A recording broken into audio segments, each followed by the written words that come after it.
sad one there, as Nigerians wait for the expiration of the 7 days grace for President Muhammadu Buhari to decide the fate of the cash swap policy.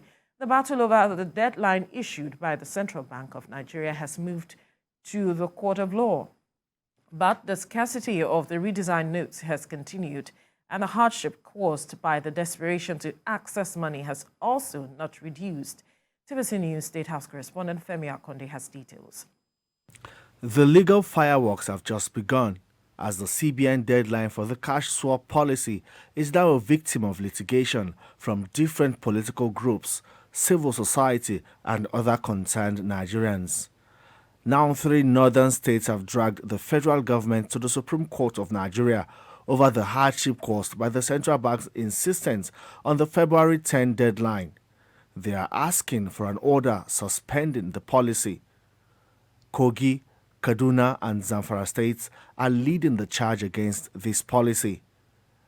The APC governors met President Muhammadu Buhari last week, and they say they are protecting the interests of Nigerians, especially low-income earners and many others whose businesses and livelihoods have been adversely affected by Godwin Emefiele's monetary policy. President Muhammadu Buhari says he is clearly aware of the hardship caused by the scarcity of Naira notes and asked to be given 7 days to observe the process of implementation before he makes a decision on whether to shift the deadline or not.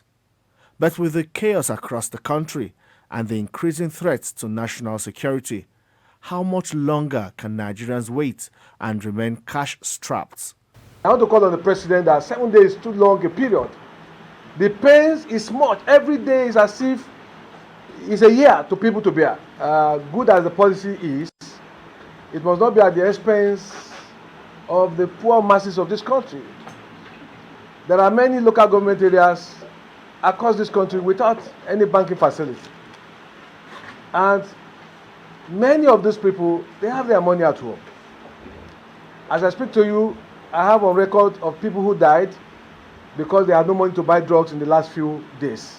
The Nigerian people are in support.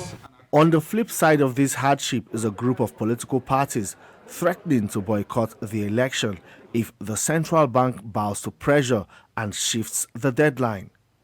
Election is also fast approaching, but the consequence of this currency redesign policy will either make or mar the electoral process.